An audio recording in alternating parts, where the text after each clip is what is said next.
नमस्ते साथीहरू, नेपाली कोडल्याब्समा तपाईहरुलाई स्वागत छ। आउँ सिकौं मिलेर। पछिल्लो भिडियोमा हामीले जिरा सफ्टवेयरमा युजर स्टोरी, टास्क र सब टास्क कसरी बनाउने हेर्यौं भने आज हामी इस्युलाई क्लोन र डिलिट कसरी गर्ने, बनिसकेको इस्युलाई कसरी स्प्लिट गर्ने र सब टास्कलाई इस्युमा अनि इस्युलाई सब टास्कमा कसरी कन्भर्ट गर्न सकिन्छ पनि हेर्छौं। त्यति मात्र नभए हामी रिलिज र स्प्रिन्ट क्रिएसन पनि हेर्छौं। पहिला इस्युलाई क्लोन गरौँ। त्यसको लागि म एउटा युजर स्टोरी क्रिएट गर्छु। हामीले इस्युलाई क्लिक गरी म्याक्सिमाइज पनि गर्न सक्छौं। अब यो इस्यु भित्र केही सब टास्कहरु पनि क्रिएट गरौँ।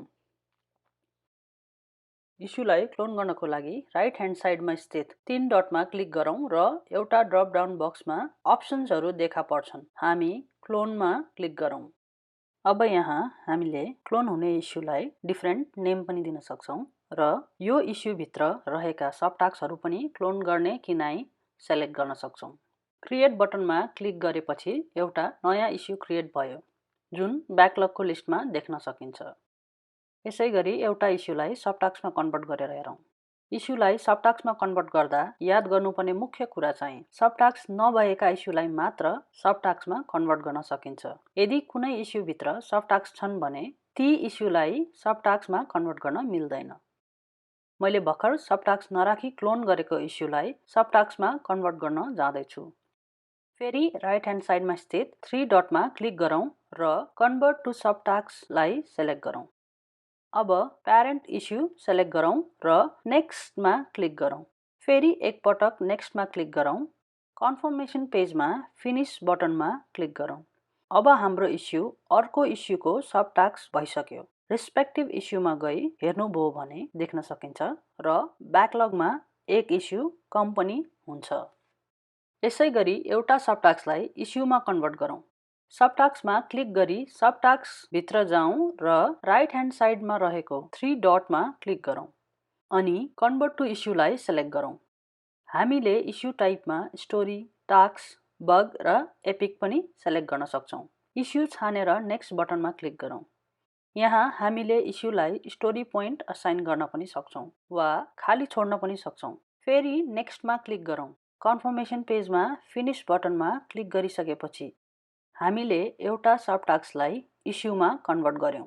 इस्युमा एउटा सब टास्क कम हुन्छ भने ब्याकलगमा एउटा इस्यु एड हुन्छ। अब एउटा इस्युलाई स्प्लिट गरेर हेरौँ। इस्यु स्प्लिट गर्दा याद गर्नुपर्ने कुरा चाहिँ कुनै पनि एक्टिभ स्प्रिन्टका इस्युलाई चाहिँ स्प्लिट गर्न मिल्दैन। एक्टिभ स्प्रिन्टका इस्युहरू कम्प्लिट भएन भने के गर्न सकिन्छ हामी अर्को भिडियोमा हेर्नेछौँ। अहिले एउटा इस्युमा गई राइट क्लिक गरौँ र स्प्लिट इस्यु भन्ने अप्सन सेलेक्ट गरौँ। एउटा बक्स अपियर हुन्छ जसमा अहिलेको इस्युलाई कति भाग लाउने छुट्याउन सकिन्छ। हामीले स्टोरी पोइन्ट पनि फिबोनाची सिक्वेन्सका आधारमा डिभाइड गर्छौं र स्प्लिट बटनमा क्लिक गरौँ। ब्याकलगमा इस्युज स्प्लिट भएको देख्न सकिन्छ। यसैगरी एउटा इस्यु डिलिट पनि गरी हेरौँ। डिलिट गरिने इस्यु ओपन गरौँ र राइट ह्यान्ड साइडमा स्थित 3 डटमा क्लिक गरी डिलिट अप्सन सेलेक्ट गरौँ। कन्फर्मेसन मेसेज बक्स देखा पर्छ। डिलिटमा क्लिक गरौँ। अब इस्यु डिलिट भयो। ब्याकलगमा एउटा इस्यु कम देखिन्छ। अगाडि बढ्दै जाउँ रिलिज र स्प्रिन्ट प्लान तर्फ। हामीले हाम्रो बेसिक्स अफ आईटी प्लेलिस्टमा भने जस्तै हरेक रिलिजको अगाडि रिलिज प्लानिङ मिटिङ हुन्छ जसमा कुन इस्युलाई कुन रिलिजमा राख्ने, रिलिजको स्कोप, रिस्क, अब्जेक्टिभ्स आदि डिस्कसन हुन्छ भने हरेक स्प्रिन्टको अघि स्प्रिन्ट प्लानिङ मिटिङ हुन्छ जसमा स्प्रिन्टको agenda, team members, risk, resources लगायत अन्य टपिक्सका बारेमा छलफल गर्नुको साथसाथै डकुमेन्टेसन पनि हुन्छ।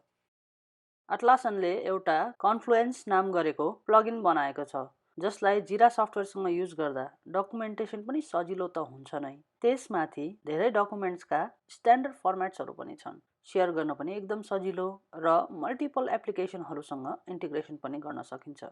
कन्फ्लुएन्स पनि जिरा सफ्टवेयरसँग 10 जना टिम मेम्बरसम्म फ्री हो। अघि मैले देखाएका डकुमेन्ट्सका स्ट्यान्डर्ड फर्मेट पनि कन्फ्लुएन्समै थिए। हामी अघि बढ्दै जाँदा अरू डकुमेन्ट्स पनि हेर्नेछौँ। अहिलेलाई जिरा सफ्टवेयरमा रिलिज क्रिएसन हेरौँ। ब्याकलग पेजमा गई भर्जनमा क्लिक गरौँ र क्रिएट भर्जनमा क्लिक गरौँ। एउटा बक्स अपियर हुन्छ। त्यसमा चाहिने इन्फर्मेसनहरू इनपुट दिउँ र क्रिएट बटनमा क्लिक गरौँ। एउटा रिलिज एड भएको देख्न सक्नुहुन्छ। त्यसैगरी रिलिज पेजमा जाउँ। यहाँ राइट ह्यान्ड साइडको टप कर्नरमा क्रिएट भर्जन लेखिएको बटनमा क्लिक गरौँ। यसरी पनि रिलिज क्रिएट गर्न सकिन्छ। यो भिडियोको अन्तिम टपिक स्प्रिन्ट क्रिएसनतर्फ बढौँ। ब्याकलग पेजमा जाउँ र क्रिएट स्प्रिन्टमा क्लिक गरौँ। एउटा नयाँ स्प्रिन्ट एड भएको देख्न सक्नुहुन्छ। सोही स्प्रिन्टको राइट ह्यान्ड साइडमा स्थित 3 डट्सलाई क्लिक गर्नुहोस्।